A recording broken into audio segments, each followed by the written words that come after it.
آدھا دھڑ ہوگا ہی نہیں، چل ہی نہیں سکے گا آدمی، کہ کیوں کہ ناانصافی کی تھی اس نے۔ کچھ نہ کچھ مزاج میں تھوڑا بہت انبن یہ تو ہوگا، یہ تو فطری چیز ہے۔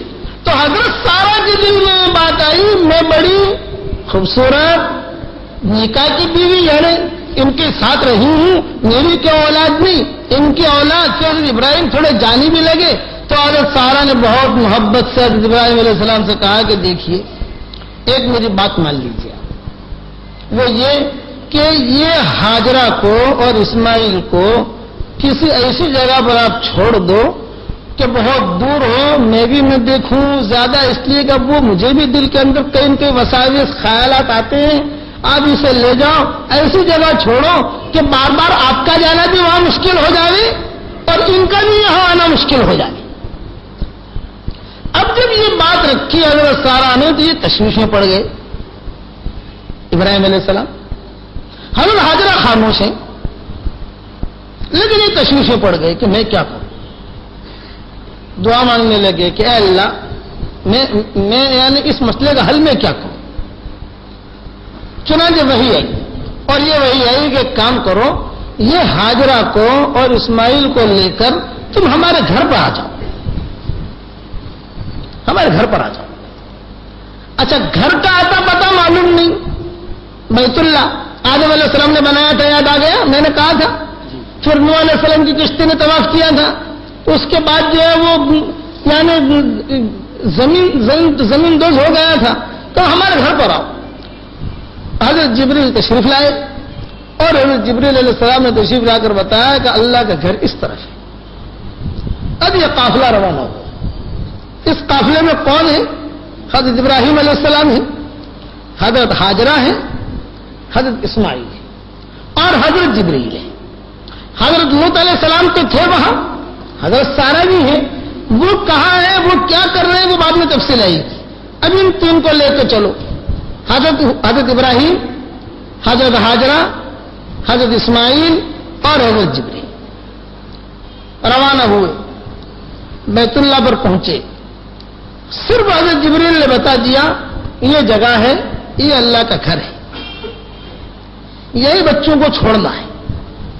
جبریل علیہ السلام تو روانہ ہو گئے یہ کہتے کہ اللہ کا حکم ہے۔ ابراہیم علیہ السلام نے بھی بچوں کو وہاں چھوڑا، لیکن دل میں یہ بات آئی کہ کتنے دن کے لیے چھوڑنا ہے مجھے، کتنا وقت۔ دائیں بائیں دیکھ رہے ہیں، کوئی جگہ کوئی پانی نظر نہیں آ رہا، کہیں کوئی پرندہ نظر نہیں آ رہا، کوئی آدمی نظر نہیں آ رہا۔ تو روایتوں میں یہ ہے کہ ابراہیم علیہ السلام نے اپنی اونٹنی پر بٹھایا، ان کو پھر سے رکھا نیچے، ٹہلنے کے بعد اپنی اونٹنی پر بٹھایا اور اونٹنی پر بٹھا کر تھوڑے سے ہی واپسی کی طرف جب چلنے لگے تو اونٹنی جو ہے وہ چلتی نہیں تھی۔ جہاں بیت المقدس کا رخ کریں یا شام کا رخ کریں یا فلسطین کا رخ کریں، اونٹنی چلے ہی نہیں۔ ابراہیم علیہ السلام سمجھ گئے کہ مانو نہ مانو یہی چھوڑنے کا حکم ہے۔ کھجوریں تھیں، تھوڑا سا پانی تھا، لقدق میدان، کوئی پانی کا کہیں نام و نشان نہیں، کہیں درخت نہیں، کوئی آدمی نہیں، چرند نہیں، پرند نہیں، چاروں طرف پہاڑیاں، اور پہاڑیوں میں بھی سانپ اس زمانے کے اعتبار سے۔ اب ابراہیم علیہ السلام جو روانہ ہونے لگے ان کو چھوڑ کر، تو حضرت حاجرہ گھبرائی، یوں کہا کہ ہمیں کس کے حوالے چھوڑ کے جا رہے ہو؟ بخاری شریف کے جملے عرض کر رہا، اب یہ روایت بخاری کا عرض کر رہا، یہ کہا کہ ہمیں کس کے حوالے چھوڑ کے جا رہے ہیں؟ ابراہیم علیہ السلام نے جواب نہیں دیا کہ اونٹنی پر بیٹھے ہوئے ہیں، جا روانہ ہو رہے ہیں، پیچھے پیچھے یہ جوان خاتون یہ دوڑ رہی ہے، اسماعیل علیہ السلام اکیلے ہیں وہاں پر لقدق میدان میں، اور کہہ رہی ہے کہ اے اللہ کے بندے، اے ابراہیم، آپ ہمیں یہاں چھوڑ کے جا رہے ہو، آخر کیا ہے؟ ابراہیم علیہ السلام جواب نہیں دے رہے۔ آخر میں حضرت حاجرہ کی زبان سے جملہ نکلا، اللہ امرک، اللہ امرک، کیا اللہ نے حکم دیا ہے؟ تو ابراہیم علیہ السلام نے زبان سے نہیں کہا، اپنا سر ہلایا، اللہ نے مجھے حکم دیا ہے۔ تو حضرت حاجرہ کی زبان سے جملہ نکلا، جواب اذ اللہ یضیعک،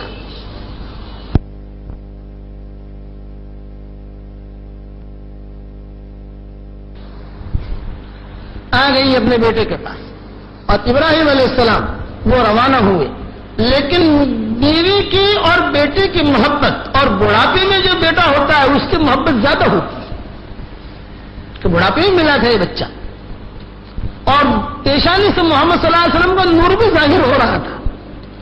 حضرت اسماعیل کا پیدا ہوتے ہی ابراہیم علیہ السلام کہہ رہے تھے کہ مجھے اس کی پیشانی سے بڑی نبوت کا نور ظاہر ہو رہا ہے، دکھائی دے رہا ہے۔ پیچھے دیکھا مڑ کر ابراہیم علیہ السلام نے کہ ہاں بیوی دور چلی گئی ہے، بچے کے پاس پہنچ گئی ہے۔ اب ابراہیم علیہ السلام آگے ایک چھوٹی سی پہاڑی تھی، اس پہاڑی پر کھڑے ہو گئے اور کھڑے ہو کر بیت اللہ کی طرف رخ کیا اور رخ کر کے درد بھری دعا مانگی۔ وَإِذْ قَالَ إِبْرَاهِيمُ رَبِّ اجْعَلْ هَٰذَا الْبَلَدَ آمِنًا وَاجْنُبْنِي وَبَنِيَّ أَن نَّعْبُدَ الْأَصْنَامَ۔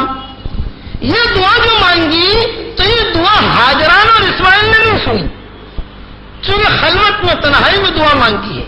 جیسے حضور صلی اللہ علیہ وسلم جب ہجرت کر کے روانہ ہونے لگے مکہ مکرمہ سے مدینہ منورہ کی طرف، تو تنہائی میں اسی پہاڑی کے قریب میں کھڑے ہو کر بیت اللہ کی طرف دیکھ کر حضور نے دعا مانگی، اے اللہ میں تیرے اس گھر کو جو چھوڑ رہا ہوں، تیرے گھر سے مجھے بہت محبت ہے، تیرے گھر کے بغیر مجھے نیند نہیں آئے گی، اس کی محبت میرے رگ و ریشے میں اتری ہوئی ہے، لیکن میں تیرے گھر پر کو جو چھوڑ رہا ہوں تیرے دین کی وجہ سے چھوڑ رہا ہوں، اور تیرے پڑوسی مجھے یہاں رہنا نہیں دیتے۔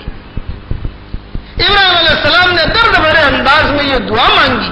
کتابوں میں لکھا ہے آسمان کے جتنے فرشتے تھے وہ سارے کے سارے فرشتے ان کی دعا پر آمین کہہ رہے تھے۔ وَإِذْ قَالَ